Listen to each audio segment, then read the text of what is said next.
skinny for Friday, August 16th.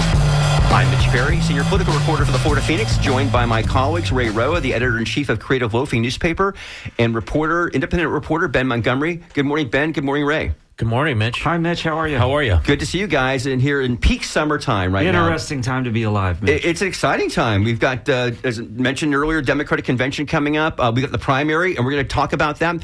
By the way, remember the Proud Boys listeners out there? That was the conservative extremist group that had some of its leaders very much involved in the activities outside the Capitol on January 6th, and some of them were found guilty in federal court of seditious conspiracy. Well, later on the show, we'll hear from WMF's own Megan Bowman, who recently had an interview with the founder of the Proud Boys, Gavin McInnes. So you want to stick around for that. And if we have some time, maybe we'll get into talking about the primary next week. But first, somebody who's going to be on the ballot here in Hillsborough County, Andrew Warren. Andrew Warren is the twice-elected state attorney for Hillsborough County who was suspended from office 2 years ago by Governor Ron DeSantis, who accused him of incompetence and neglect of duty and appointed then-Judge Suzy Lopez to replace him. He's now running for that seat again and will possibly face Lopez in November if he gets through his primary next week. And if that's the case, it'll be an epic battle, certainly electoral battle here in Florida, in Tampa Bay area. So, Andrew Warren, first thing, good morning. Great to see you. Hey, good morning, Mitch. Thanks for having me back on the show. It's so good to have you here. And we definitely want to start out by talking about, you do have a primary next week against your challenger, Elizabeth Martinez-Strauss. And she's been pesky out there, Andrew. She has made some comments about you in terms of comments that you have made in these candidate forums and the media regarding your situation in federal court, which, as we know, we'll let you talk about that. But right now it's still stuck at the 11th Circuit Court of Appeals. Basically, I think one of the things that Elizabeth has suggested is that you have misled members of the public and most importantly, registered Democrats who are going to be voting in this primary next week about your legal situation. Can we talk about that? I mean, so basically, right, we know the court situation is still sitting in the 11th Circuit. Let's talk about this, Andrew, right? So you went to federal court to challenge the suspension by Governor DeSantis a couple of years ago. The judge came out, and we can get to that. Judge Robert Hinkle talked about a lot of different things, basically said that DeSantis violated your First Amendment rights. And state law. Yeah. Judge Hinkle concluded a few things, Mitch. Yeah. I mean, one was that you said there were allegations of neglect of duty. The judge, in his written opinion, called those allegations, quote, entirely false. So that was one major finding that the judge, and this is after a trial on the merits. This isn't just after argument, right? This is after evidence and witnesses and a full trial. The judge found that the governor's allegations were, again, entirely false. Second, the judge found that this was politically motivated, that the governor decided to suspend somebody. They picked me. They used the pretext of my comments I made standing up for abortion rights as the excuse, but they already knew they were going to suspend me before they knew the reason. Yeah, can we stop about that? Because sure. that came out in reading some of the writings of Hinkle. Basically, it seems like he sat around a table of folks and said, and he had this guy, I think Lawrence O'Keefe was one of the guys, that was like, okay, who are these? We've been, hearing a lot about these progressive prosecutors around the country. A lot of them were, the focus of the New York Post and Fox News about, people like San Francisco, my city, Chesa Boudin, who got thrown out there. Who do we have who's like that? Thrown out by the voters. By the voters, absolutely. By the voters. A recall vote in 2022. Yeah. And there's been others. The way democracy actually works. Right. George Casco in Los Angeles, who was not thrown out in L.A., but it's been a lot in the news the last few years about some of these progressive DAs around the country. And he basically sat around a table and said, who was like that in Florida? Let's find one of these people. And that's how it began, basically. That's absolutely right. They basically said, let's find somebody to suspend. And then they picked me. And the reasons, candidly, why they picked me were not clear. They didn't come out in trial, and, I have my guesses, but I stick with evidence and facts, so I won't hazard a guess about why they picked me. But can we say this, and I'm sure, but now there was 6 factors, right, that the Judge Hinkle listed that he said it motivated the governor to suspend you, and it was your performance as a reform prosecutor, which we're talking about right now, your advocating for positions consistent with reform viewpoint, a single sentence in the abortion statement committing not to prosecute some abortion cases, the bike stop and low-level offense policies, i.e. biking while black, which we can get into, sure, your association with the Democratic Party and receipt of indirect campaign support from billionaire philanthropist George Soros, and the benefit the governor would receive from your suspension, right? Those are the things he listed there. That's mostly accurate. Okay. I mean, for example, it was alleged receipt of money from Soros, right, because we got money from the Democratic Party in 2016, and there are 10,000 donors to the Democratic Party, and Soros was one of them. But anyway, but my point, you're absolutely right that those were the reasons the court found as the pretextual reasons. Like, these are the reasons they actually decided, but they'd already made the determination to suspend me, as you alluded to a moment ago. So they said, let's find someone to suspend. We're going to suspend Andrew. Now we need to come up with the reasons for it, because the lawyers in the governor's office said, well, you can't just suspend him for political reasons. We got to come up with, an excuse, right? And then they found those reasons. And so some of those reasons were the pretext, like the fake reasons, and some were just, I was a Democrat, and that was the main reason. The political benefit, that was the main reason, because the governor wanted to do something to jumpstart his presidential campaign. And look, by all accounts, it may have worked. If he had not suspended me, he could have finished 5th in the New Hampshire primary rather than 4th. Oh, got to get that dig in. Again, we were just talking to Andrew Warren right here on the Skinny here in WMNF. So now, with the thing that Ms. Strauss talks about, Martina Strauss, is that she is saying that you got back in the race because we should say that, right? So you were suspended a couple years ago, and you filed to run last fall, I believe it was. I remember writing about it at the time. But basically, because you're in this legal situation trying to get reinstated, going through the court system, that you were not necessarily looking to go back to run for office. But of course, as this election was getting near, and reporters have been dogging you for a year and a half. Are you going to run for re-election? What have you? And so Elizabeth Martinez Strauss got in the race because nobody was in the race at that time. Susie Lopez was the incumbent now, as it were, Republican. There's no Democrat in the race. Martina Strauss gets in the race because she said she talked to you, and she said, you encouraged anybody to get in at that point. Is that fair? Right. Yeah. I mean, I tell people all the time, democracy is not a spectator sport. And I have no problem with people running for office. And when Ms. Strauss came to me and said, well, I don't want to run if you're going to run, and asking for permission, I said, you don't need my permission. This is a democracy. If you want to run, if you have a good vision for what you want to do in the office, go run. Right. And so then you, of course, as we got closer to the qualifying deadline in April, then you had a change or basically said, I'm going to run now. You had filed, so there was always that possibility, certainly. I certainly thought there was for you to get back in. And I guess one of the things that she says is basically is the reason you got back in, because in her contention is that nothing had really changed since January when the case has still been stuck in the 11th Circuit Court of Appeals. You're waiting to get this kicked back to Judge Hinkle in Tallahassee, the federal court, to make a decision. So is that accurate in terms of, has anything changed that from like when you said, months before that I'm not going to get in, I'm waiting for my court, something to shake out here?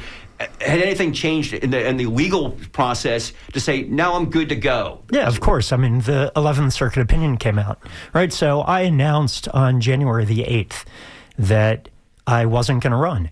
And we didn't even finish talking about Judge Hinkle's findings, but one of those findings was, again, I'd done nothing wrong. This was politically motivated. It violated state and federal law. But then Judge Hinkle concluded, wrongly in our opinion, that he didn't have the jurisdiction to reinstate me. He thought it was a state court issue. So we appealed. And that appeal had been going on for almost a year. And then in January, I said, look, if I'm told that I didn't do anything wrong and the governor broke the law, if I run and win, he can just do the same thing to me again, and I can run back to court, and the court's going to say, well, I can't do anything about it. I mean, the governor could brag about the fact, right? He could say, I, Governor DeSantis, am going to break the law and suspend Andrew. He doesn't even need to go through the motion of coming up with an excuse and say, no, you can't do anything about it because the court. So that was a problem. 2 days after I made that announcement, the appellate court, consistent with what we had said, ruled, of course you can be reinstated. Of course there's a federal remedy for a federal violation of law. And so that's what changed. Right. And right now, and that case still remains there. And this is very frustrating for you because that was in January. Now we're in August. And well, I'd say it's frustrating for the voters of Hillsborough County, for anyone who believes in democracy. I mean, people come up to me all the time and they say, Andrew, I'm so sorry what happened to you. It's not about what happened to me. This isn't my position. This position belongs to the voters of Hillsborough County. And if you believe in democracy and you're not blinded by partisanship, then you know it's just as wrong for a Republican governor to suspend a Democratic state attorney for political stunt as it would be for a Democratic governor to suspend a Republican state attorney for political stunt. Both are un-American, both are illegal, and both should not be condoned by what happened. I mean, we shouldn't be allowing this to happen. Yeah. Okay. So, by the way, were you surprised a year later, a year ago, he then suspended Orlando Orange County's district attorney, state attorney Monique Worrell, who has also, he believes, has been a progressive DA state attorney, I should say. Were you surprised by that at all? Unfortunately, I haven't been surprised by the governor's focus on divisive culture war issues while ignoring the real issues that face Floridians every day. So, no, for him to do something that is an abuse of power, that doesn't actually help Florida becoming a safer, stronger, more economically robust state, doesn't surprise me. If he's going to pull a political stunt, then that's what he does. That's what that's his one-trick pony, right? He pulls political stunts and he ignores the real issues facing Floridians. It's going to be interesting because she's also running for re-election in November, and I think it's a very democratically leaning district there. I think fairly to say that she's probably going to win. We'll see what happens there. Have you ever bumped into him? Have you talked to him in the past 2 years, DeSantis? No. Yeah. So one of the things, by the way, because this came up in the publication. I mean, if I saw him, I'd be happy to say hello, have a conversation. Yeah. But I've met him before. He's really a socially awkward guy. So. Well, as you know, or maybe you don't. I saw DeSantis right after you got into the race. He was in Reddington Shores back in late April or mid, whatever it was. And I said, hey, Governor, what do you think about Andrew Warren getting back in the race? And, of course, he talked about how he believes Hillsborough County, and we'll get into this in a moment, but how Hillsborough County is safer now. He's a big supporter of Susie Lopez. And we know that his new political committee, he's going to be, when he's been asked about, what are you going to do with this Florida Freedom Fund, I believe it's called, political committee, which is definitely going to be used to go up against Amendment 3 and 4, the cannabis and abortion rights amendments, but also he's targeting your races. I mean, he seems like he's very personally invested in making sure you are not reelected this November. Yeah, I mean, he has said that. Again, if the governor told me the time of day, I wouldn't believe him. I mean, he just has a track record of not telling the truth. On Amendment 4, he had a press conference yesterday talking about Amendment 4. He continues to say that Amendment 4, this is the abortion rights amendment. He continues to say the 6-week abortion ban doesn't cover women, the women patients. It clearly does. Ms. Lopez continues to repeat that false talking point. The governor continues to misstate what happened in our case. He's changed the reasons for my suspension. At first it was because abortion. Then it was because he said I'm not prosecuting laws. Then he said because he didn't want this to become San Francisco. Right. The governor he's not bound by the truth and facts like most people are. So, if the governor said he's going to get involved in the race, maybe he will. But based on his track record, it probably means he won't. Again, if you're just tuning in right now, it's 11:20 here on WLF The Skinny here. I'm Mitch Perry with Ray Rowe at Ben Montgomery, and our guest is Andrew Warren for about another 15 minutes or so, 20 minutes. Then we're going to hear from Megan Bowman afterwards. You talk about campaign spending. Doesn't it raise an interesting question for that crowd? If they are intent on taking Mr. Warren down, do they spend money on the front end or just wait and suspend him afterwards, after the election? Well, that is the big, I don't know if it's a big question, but that's a question out there, certainly. And but let's talk about, before we move on, Biking While Black, because that was one of the, I think many of us who were here, the Tampa Bay Times, great story. Alex Zayas, Camille Stanley wrote it back in 2015 about the policy with the Tampa Police Department, because this came out in the publication Bolts this past week about that issue. And Erin Mahoney, and by the way, I should say that we've reached out actually today to Susie Lopez. We hope to get her on the Skinny here next month. We'll have to get her here on the program to talk about some of these things, issues coming up.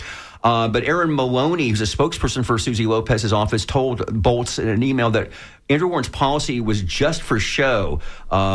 Maloney wrote, quote, by the time Andrew Warren instituted that policy, Tampa police had already changed how bike stops were conducted altogether. He took a problem that didn't exist and offered a solution. And then she went on to say that you went too far. State Attorney Lopez follows the law instead of creating blanket policies that change the law. Please respond. Yeah, it's hard to unpack all the false statements in that. But let's talk about the actual history of this, right? So in the 2014, 2015 time period, as Tampa Bay Times exposes, DOJ comes down, big investigation, biking while black is a problem. And they find that they have these discriminatory bike stops against black cyclists. And almost everybody agrees this is problematic, including Tampa Police Department, who then, on their own, over years, makes drastic changes to what they do. And they end up reducing these discriminatory stops by like 90%. And so TPD deserves so much credit for following the law after DOJ came in and changing their behavior. So that was happening before you got in office? Absolutely. Okay. During the time I was in office, absolutely. But you got elected in 2016. Right. So this is happening during those, from the time of 2016 through 2022, I think the policy came out. So what we saw is that we were getting some complaint. We had a racial justice work group with the community, and there were still some biking while black cases coming into the office. I think it was like 50 to 100 a year. Now, keep in mind, there are about 60,000 cases a year that come in the state attorney's office, so this is a small number of cases. However, for those 50 to 100 people, it's a big deal, right? They don't care about the total numbers. They care about what happened to them. And we talked with Tampa Police, and Tampa Police said, we want to nip this in the bud. We know it's still a little bit of a problem. Let's figure out how to solve it. So we worked with Tampa Police. We came up with a policy. The policy was basically that we're going to make sure we put, some scrutiny on these cases, and it was for low-level nonviolent offenses. The idea that if someone stopped on a bike for not stopping, for example, when they leave a driveway, which you're supposed to come to a complete stop. I don't know that anyone has ever done it in the history of riding a bike, and someone stopped and then the police tell them, to stop, and the person rides away, and then they're charged with resisting arrest because the initial stop. That's the type of crime that doesn't actually make the community safer. Obviously, if there's if Ted Bundy is on the bike and he's driving away, then we're going to arrest him and prosecute him. It depends on the type of case. Mm-hmm. So that was the policy. We worked with Tampa Police. It was, of course, not a blanket policy. Ms. Lopez either didn't bother to read it, doesn't understand it, or just is following the governor's lies about what it actually said. Another thing that you tweeted this week about Susie Lopez, you said the acting state attorney threw out my policy of seeking mandatory minimums against felons with illegal guns. I just saw another case of a bad guy with a gun getting probation. Maybe that's why violent crime is up. If DeSantis cared about public safety, not politics, he'd look into this. And so you're saying... Yeah, so let's talk about that. So Ms. Lopez, on her second day in office, illegally, by the way, as the court ruled, the suspension was illegal, which means the appointment is illegal. Whether I could be reinstated is the remedy. It doesn't change the fact that the suspension and the appointment were illegal, as now two courts have essentially found. But anyway, it was like her second day in office where she just, in a knee-jerk reaction, rescinded all these policies. One of them was a policy of seeking mandatory minimums on felon in possession cases.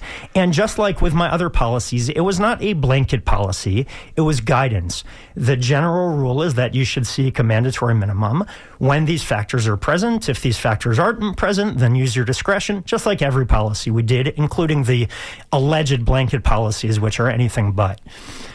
Ms. Lopez rescinded that policy. I've seen a handful of cases that have come out recently where a felon in possession, so this is someone convicted of a felony who under state law is not allowed to have possession of a gun, has possession of a gun. These tend to be dangerous people, or at least people who pose a threat to public safety. We want to aggressively prosecute those. Ms. Lopez had gotten rid of that policy, and we've seen cases where these people are getting probation. You're seeing people who, for nonviolent offenses, get jail and prison time because her focus is on low-level crimes. And you're seeing people who pose a threat to the community not getting prison time where they would have been under under my regime, under my administration. And again, we'll tell people that we definitely have invited Susie Lopez on. We really hope she comes on. We'll come back to have her respond to some of the comments that Andrew Warren is making right now. And certainly one of the biggest issues but that we've seen already on the campaign trail between the two of you has been about the issue of crime and who's made it safer in Hillsborough County.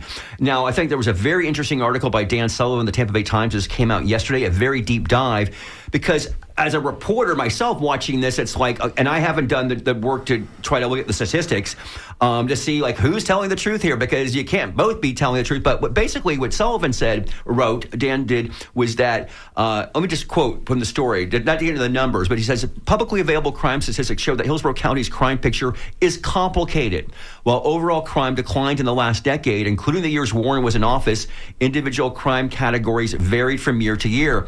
He went on to write, changes the way police agencies analyze crime make it tricky to access and examine countywide crime data in the most recent years.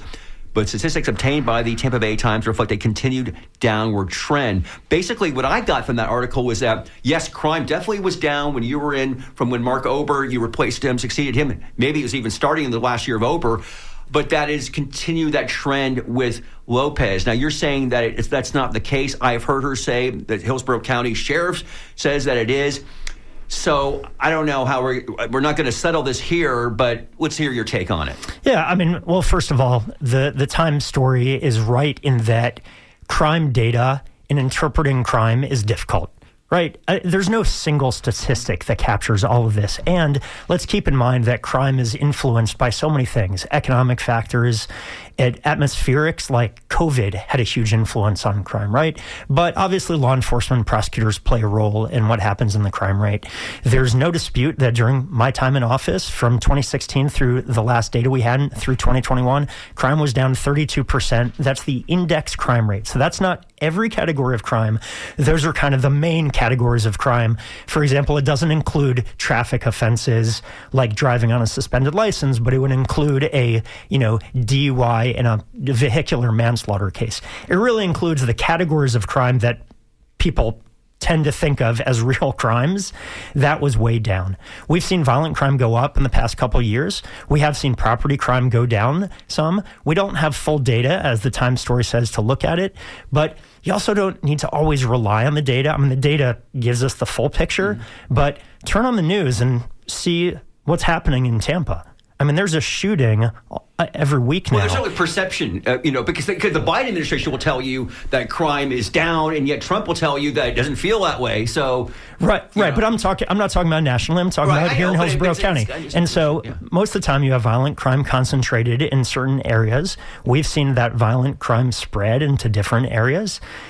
Look, I'm not saying you can blame that on the prosecutor, but what I'm saying is policies do have an impact. And I was focused on aggressively prosecuting crimes that threaten public safety. That was the hallmark of my administration, of my vision for criminal justice. Focus on the crimes that matter most. I have 2 daughters. What are the crimes that keep me awake as a father?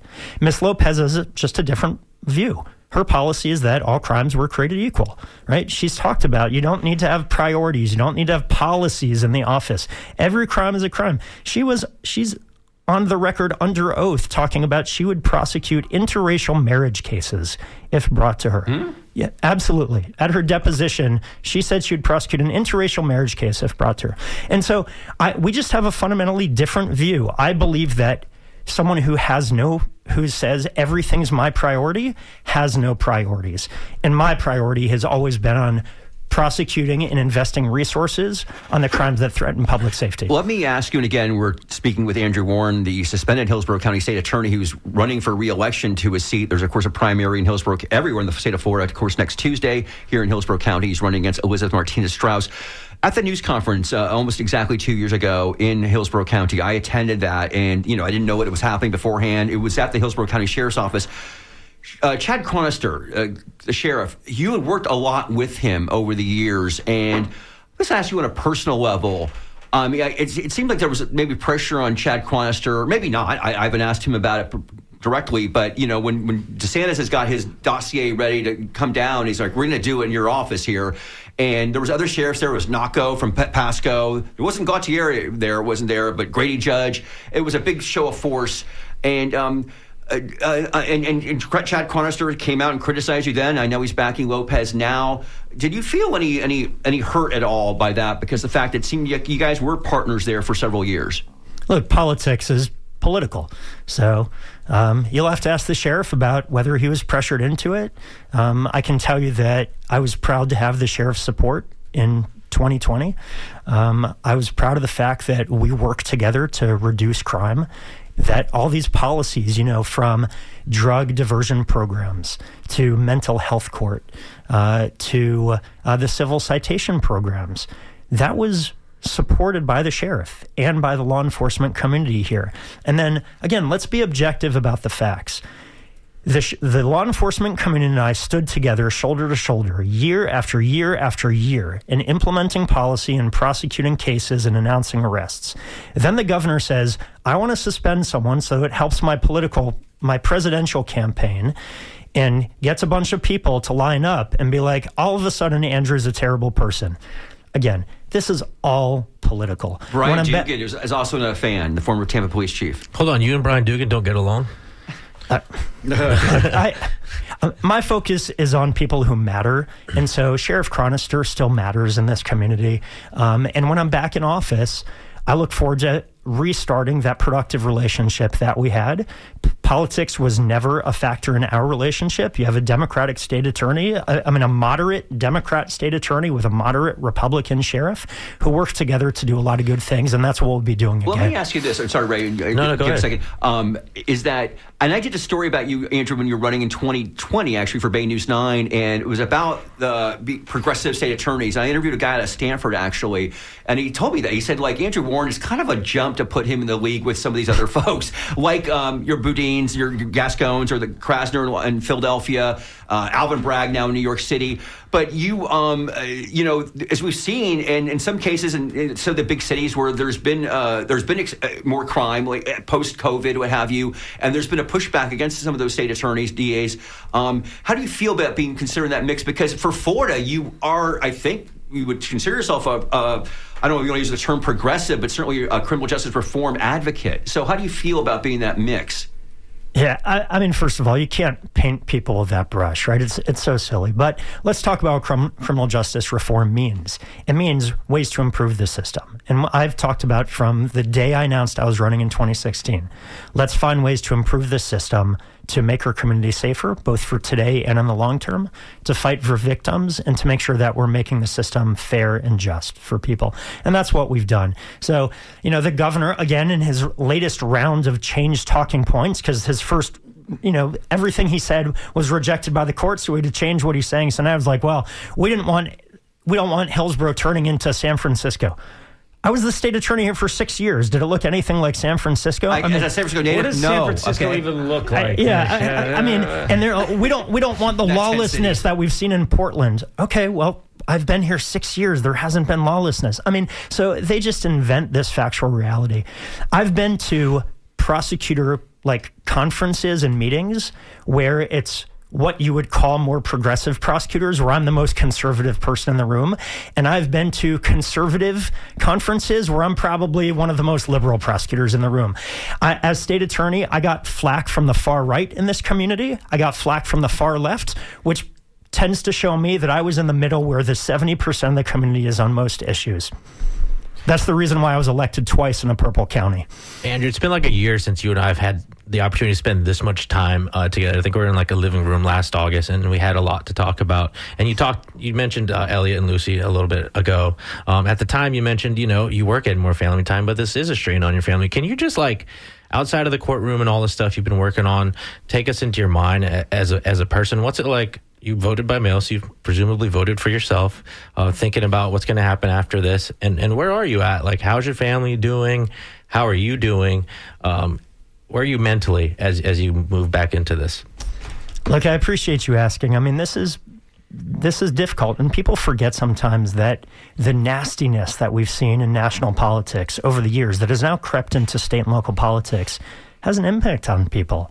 I mean, most of the people running for office are good people trying to do what they think is best for the community. And we demonize them. On the far left and the far right both do this, right? This has had a huge impact on me and my family. I received death threats. I had people coming to me, sending me like things online, telling me my kids deserve to die for what I had done. Not, of course, explaining what it is that I had done. Who are these people? I mean, they're anonymously doing this, or people sending me emails about it. People sending me comments on social media, or from elsewhere. I mean, is this sure? Wow. Some Floridians, some presumably outside. I have seen on your Twitter page. I saw a couple this week. You put a statement out there, and then you get some really nasty responses back from people. Yeah, there are a lot of people living in, their own version of reality where they're not, again, like the governor, where they're not, limited by the facts. So what can you do? But I mean, Ray, back to your question, like I'm still blessed. I have a roof over my head. I have my health. I have a loving family around me. And as I said earlier, in response to one of Mitch's questions, this isn't about my position. This is about what's best for this community. And if the governor had appointed someone to serve as state attorney in my place, who had the confidence of the state attorney's office, the law enforcement community, the community, then maybe I wouldn't have run again.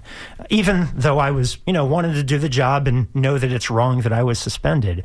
But instead he put in someone who is, frankly, a mediocre prosecutor, had been passed over for promotion, who has no leadership skills, no leadership experience, who is not representing the values of this community, who instead picks up the phone and calls Tallahassee when she has to answer a question. So that's not what this community deserves. And I think in response to you having that family time, you said you'd be willing to trade some of that flexibility for a functioning democracy, but you have been out of the job for 2 years. And, thinking if you make it past this primary and you do beat Susie in November, has the time off changed the way you view the office and how you would run it? Are there things you would do differently? What does that space give you as far as, a manager and how you want to run the administration? I think I've always been able to maintain a healthy perspective from my time as a federal prosecutor, where I was traveling, 30, 40 weeks a year when I was based in D.C. and representing the United States in courtrooms across this country. And I was traveling all the time when I had small kids, or my older daughter at the time. You have to be able to maintain that balance. I'm a father. I'm a husband, I'm a citizen, I'm a person, I'm a state attorney. I do all those things together. And so I don't think it's changed my perspective. It's just re-energized that healthy perspective that I've tried to maintain. And when I'm back in the state attorney's office, I'll continue to be a husband and a father and a participating citizen in this community, and also the state attorney who continues to keep us safe and make our system better. All right, we'll leave it there. Andrew Warren, he's a candidate for Hillsborough County State Attorney this Tuesday in the Democratic primary. Andrew, thank you so much for joining us here on The Skinny this morning. My pleasure. Thanks so much, everyone. All right, thank you so much. We are going to segue now to bringing in Megan Bowman. Megan I can't see her right now because there's big computers in front of me here, but we're going to talk about the Proud Boys, actually, who is definitely a organization that has a presence here in Florida. Okay, Megan, are you on microphone? I am. Quite a segue, Mitch. Okay, yeah. Okay, I'm going to see you there. Okay, so we're bringing Megan on right now because Megan did an interview recently here on MNF. Well, actually, let's remind our listeners about the Proud Boys, right? They were unsuccessful, that group, in helping Donald Trump overturn the 2020 election. They are considered a violent, all-male extremist group that certainly had members that led the storming of the Capitol on January 6th. Well, what are they up to lately? Last week, I think it was last week, Megan, right? The anniversary of the incident in Charlottesville, Virginia, back in 2017. Yeah. Yeah. And so you recently sat down and had an interview with Proud Boys founder Gavin McInnes. So, that I did. Yeah. So what was the inspiration to try to reach out to him? So, I saw an article published that this coming presidential election, the Proud Boys were, planning on almost being like Donald Trump's own personal Secret Service, that they were going to start just protecting him and doing all of this. And it said, the group is gaining traction. So I decided I wanted to know what that looks like in the state. So I went pretty deep to find his contact info, but I found it, reached out to Gavin McInnes, and he answered and said, yeah, I'll talk to you. Of course, no Proud Boys organizations that I reached out to in the state answered me back. But, if they're listening, I would still love to speak with you if you want to speak with me. But yeah, I talked to Gavin and asked him, what does Florida look like? And he said it's massive. So, and who is Gavin McInnes? He is the founder of Proud Boys. So he created the group in 2016. Now, the group Mitch mentioned, it did come to get national attention at that Unite the Right rally in Charlottesville, Virginia in 2017. And that was actually August 11th and 12th. So we're right on that 7-year anniversary. And then, of course, the U.S. Department of Justice said they played an integral role in January 6th. So what's, are you ready to set it up? We can hear that interview right now. Sure. Okay. The Proud Boys is a men's-only group created in 2016. In early February 2021, the Canadian government designated the group as a terrorist entity, noting they played a pivotal role in the January 6th insurrection. And for Proud Boys founder Gavin McInnes, everything is political, and it's a battle between the left versus right. And now McInnes says members are relocating to more Republican-leaning states. We have left, so there's no reason to riot or, push for change. We moved. We left New York. We left California. We moved to Florida, and we moved to Texas. And across the state, the group is growing. Yeah, Florida's massive. Texas is pretty populated. They just tend to be drinking dudes. But Texas and Florida are very big Proud Boy states. I think there's 25 different chapters in Florida. The thing I love about it is I just go there and I'm like, I'm at a thing, it's boring. Can someone come and get me? And I could be anywhere in that state and a pickup truck will show up in 5 minutes and take me to a fun bar. The interesting thing about Floridian Proud Boys is they're involved in municipal politics. They're really into local change. The chapter in the Tampa Bay area is called Trigger City. It covers Hillsborough, Pinellas, Pasco, Polk, Hernando, Citrus, Levy, Marion, and Sumter counties. You're not going to determine who the president is, but you can affect your own community.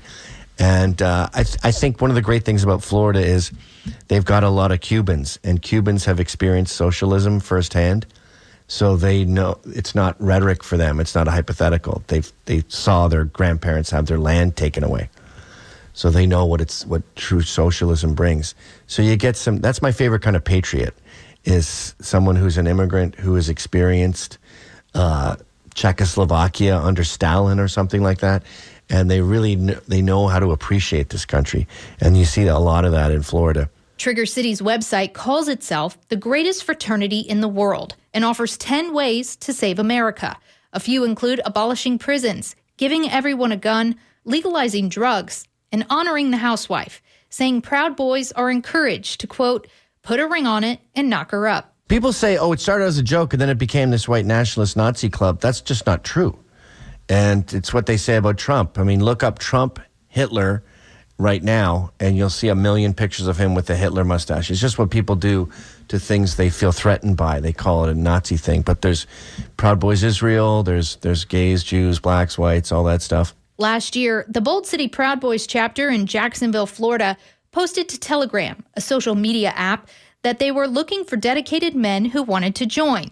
While McInnes says the group doesn't care what race or nationality its members are, the Jacksonville chapter had a few caveats. Quote, no Jews, blacks, gays, or Zogbots, which is a derogatory term that stands for Zionist Occupation Government and refers to a police officer or member of the armed forces. The Anti-Defamation League calls the entire organization a, quote, right-wing extremist group with a violent agenda. The ADL says the Proud Boys are primarily misogynistic, Islamophobic, transphobic, and anti-Semitic. But McInnes says that isn't how the group started or operates today. He's a member of the Knights of Columbus, a fraternity of sorts established in 1882 that, according to its website, empowers Catholic men to live their faith at home, in their community, and at work. McInnes says he initially created the Proud Boys as a joke to resemble the group. but says it's more like the John Belushi film Animal House meets the Knights of Columbus. Men love systems, and a club is a system. It's got a series of rules. It's got a budget. It's got events. It's got fundraising. It's got toys for tots and all that stuff. And it's just what we do. That's why we're successful entrepreneurs.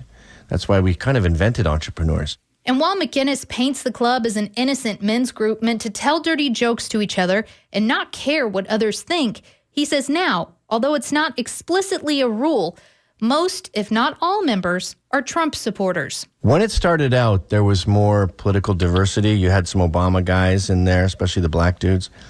But as of today, it is 100% MAGA. There is not a Proud Boy on God's green earth who is not an incredibly patriotic Trump supporter. He's inexorably linked with the club, with the merch, with the T-shirts. The Proud Boys gained national attention in 2017 after its involvement in a white supremacist rally that turned violent in Charlottesville, Virginia.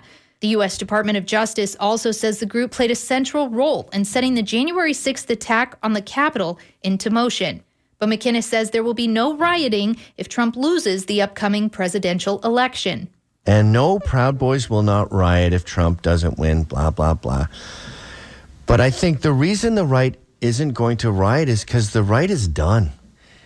We are done with the left. We got divorced. McInnis prides himself on his, quote, colorful language. He's made statements others have characterized as inflammatory and offensive. But he says he doesn't care because they are just words. That whole, like, sticks and stones may break my bones, and words are sticks and stones. Like, I saw some black politician say that recently. She goes, we've come to the point where it's not just sticks and stones that break your bones. Words will break your bones. No.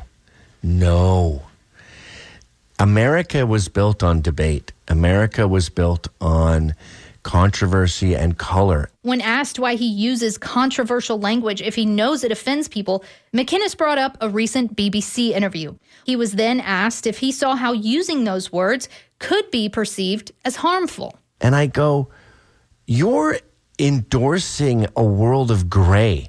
You're endorsing a world without color. I'm going to use colorful verbiage, and I don't care if it gets taken out of context. He thinks the same for the OK hand symbol. It's notoriously used by white supremacists and has now become a rallying cry for the Proud Boys. All dogs are mammals.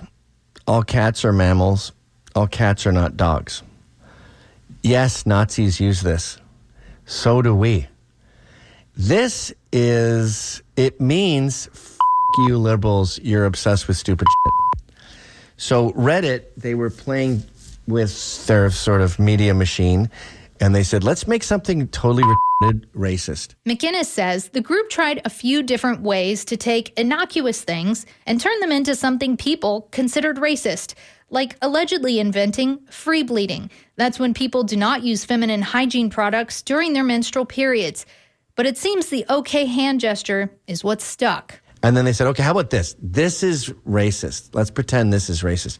And it worked. Just like free bleeding, it caught on. They're essentially mocking the left's obsession with racism. And yeah, Nazis do it because Nazis think liberals are racist, but we do it too. We have a common enemy, but all dogs are not cats. So they call this a white supremacy symbol because white supremacists use it. But white supremacists use toilet paper too. Doesn't mean you're a Nazi if you wipe your ass. The Southern Poverty Law Center has designated the Proud Boys as a hate group. McInnis sued them in 2019 for defamation. Megan Bowman, WMNF News. And we are back here live on the Skinny here on WMNF. It's 11:50 a.m. I'm here, Mitch Perry, with Ray Roa, Ben Montgomery. So many questions. There's a lot to unpack, huh? Megan Bowman with our interview there with Proud Boys founder Gavin McInnis. Can I go first? I'm gonna go ahead. Yeah, no. So there's obviously a lot there. We have about 10 minutes left on the program. Is there any proof to any of his claims that like all these Proud Boys moved down here, got their feet up and stuff, like enjoying Texas and Florida? So, like I said, none of the actual Florida Proud Boys organizations reached out to me. I did join Telegram and was searching for all the Proud Boys chapters to see, because they've really been kicked off of social media. including Gavin. He's on nothing, right? So I looked, and yeah, I mean, they are actively recruiting the ones that I could find, but there's no, they don't have numbers to give me or It sounds anything like they're all like just that. sitting around waiting for Gavin to call so they could take him to the bar That's, in 5 minutes. yeah, he said 5 It's minutes such a hard time anywhere. with this. It's But that was wild. another fascinating thing. He kind of fashions himself as this leader of the so-called Proud Boys. Do you think the Proud Boys actually see him that way? So it's a very good question. And I asked him directly, look, he supposedly stepped down in 2018, right? And I said, so are you still connected? And he's like, well, I don't feel like that's a fair question. And I was like, what do you mean? And he was like, no Proud Boys are going to talk to you. I speak for the Proud Boys, but I'm not going to tell you if I'm in charge of them. So it's very, he keeps it very, like unknown. And to me, I believe that this is sort of, so that things don't fall on his shoulders. Now, I think that what I've known about the group in Florida, they seem to have a base down in South Florida, specifically Miami. In fact, the New York Times just looked this up right now. Patricia Mazzei wrote this in the summer of 2022, so 2 years ago, that they had a half dozen current and former Proud Boys were on the Miami-Dade Republican Executive Committee, which is, the major party. And we know Miami politics it's gone a little more conservative lately. And, they voted for DeSantis, although apparently Harris is leading now in Miami-Dade proper. And Enrique Tarrio, he was a big dude, and he has got one of the toughest sentences from January 6th, right? He's out of Miami.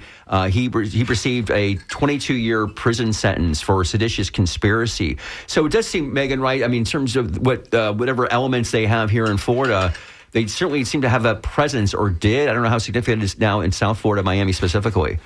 Yeah, I mean, he said he went into it a little bit more, and also our full entire hour-long interview is on the WMNF website, so you can kind of. Oh, this is just a tease. And what about the subs? Do you have to do the Substack to get the outtakes? I mean, it's right there. It's on YouTube, and you can watch it. But I wanted that transparency, so nothing could come back, and he couldn't say I edit it, took him out of context or whatever. Like, no, it's there. We've got a call actually from a listener here. So why don't we go to that? Jack is calling in from Dover. Jack, you're on WMNF.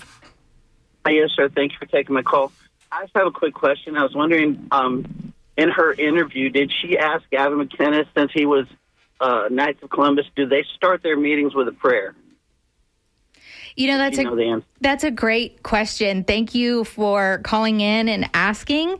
He didn't really get into that, but I will say we did talk about his view of Christianity, and he said he's very loose with it. Quote. So, no, he didn't say if Proud Boys meetings meet open with a or the Knights prayer. of Columbus. I think it was. Presumably, the Knights of Columbus would. Yeah. It's based in Catholicism. I wonder if so. he takes Holy Communion. I don't know. He did say he is currently a member of Knights of Columbus.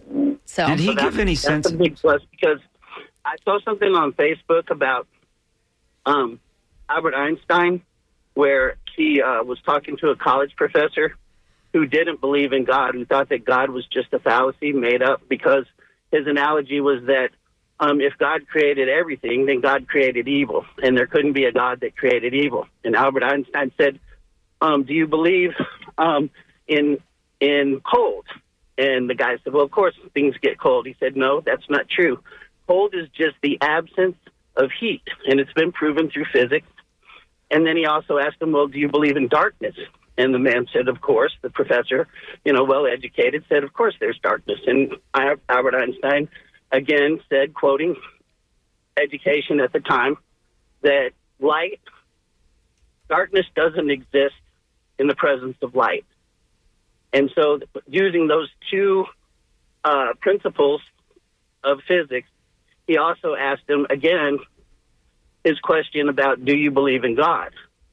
And the man said, again, justifying his non-belief in God because of evil's existence. And that's when Albert Einstein said to the professor, that evil can only exist in the absence of God, and that God is more powerful than evil.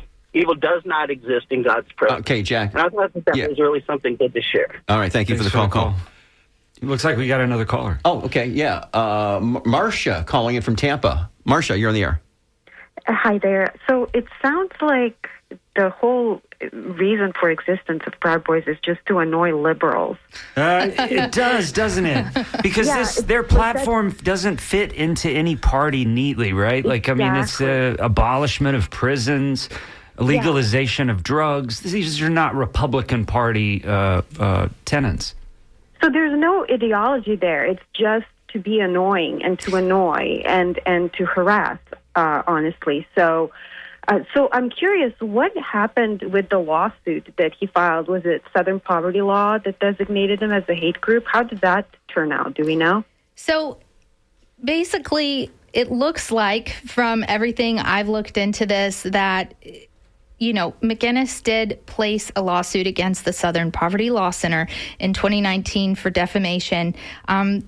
It's not said as an exact reason that he did it because they labeled them as a hate group, but it was around the same time that they made that they labeled the Proud Boys as such. Mm-hmm. So since then, it went back and forth, motions to dismiss and whatnot.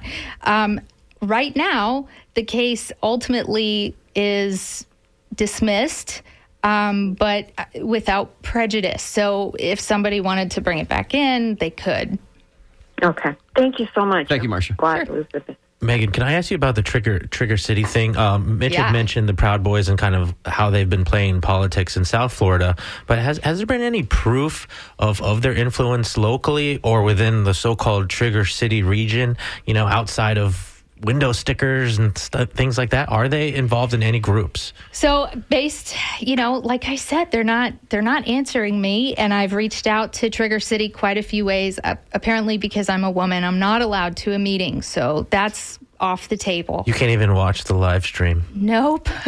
But what, when I asked Gavin about, hey, what about Trigger City? He said, yeah, they're big. So he are they told big? Me, like, did he give a sense of scope for this group, both Trigger City and like Greater Florida? Well, he said that there's 25 groups in the state about, and that Trigger City is a pretty big one. Well, like so, but is it that also like three covers, or four guys, or I mean, how? Well, what it covers is big? about 9 counties.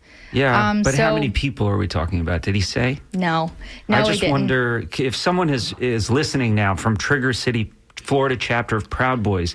How big are you guys? Give us a call. If you won't talk to me, talk to these guys. Yeah, that brings up. By the way, I want to congratulate you, Megan, winning the 2024 National Edward R. Murrow Award for Excellence in Podcasts. That's a huge deal. Thank you. I appreciate it. But that's like a good. I don't want to get too much in the weeds, especially with only 2 minutes here. But like, as a reporter, if they're not going to let you in, it's so weird. I almost said like, Ben, why don't you go to the Proud Boys? And it's so dumb to even consider that. How does that play with you? It's annoying because I just want, I'm like saying like, hey, I want to listen to you. Talk to me. I'll listen. I'll hear you out. I'm not going to be, judgmental on what you say. I'm just going to let you say what you need to say, and we can have a conversation about it. And they won't answer. But something interesting about Trigger City that is different from a lot of clubs is they have a group there that's also called the Proud Boys Girls. So they also have an offshoot of an all girls Proud Boys. Are they the ones that got wifed up or something? It's a group that have similar ideals and values as the Proud Boys, but it's women who they wouldn't let join the Proud Boys because they are women. But also, I say that, and Gavin was very clear that he loves women, right? He's married. He has a daughter. And so I was just like, but then why, there is just a lot of that. Why do you say this if these are your actions? So, actions speak louder than words kind of thing. And how much do you think he was earnest with you and also trolling? Well, he asked me some questions that were really off base and inappropriate, but I think probably 70-30. Okay. I do think that there was a lot of earnest, because we talked for over an hour. What a time to be a reporter. Megan Bowen, thank you for doing the Lord's work on behalf of Thank MNF you for Tampa. having me. I appreciate it. Good work. Thank you to all the thank you, listeners Megan. of The Skinny who've been here for the last hour. Thank you to our guests at the top of the show, Andrew Warren. On behalf of Mitch Perry and Ben Montgomery, Skip Sassy on the boards, DJ Spaceship on the phone today. Irene, we miss you and we're thinking about you. Please stay tuned for Art in Your Ear with Joel and Shilkey. That's up next, and we'll see you in a week, and we'll be pitching you a week after that. A couple 2 weeks weeks yeah. after that. September 6th. Take care. Love you.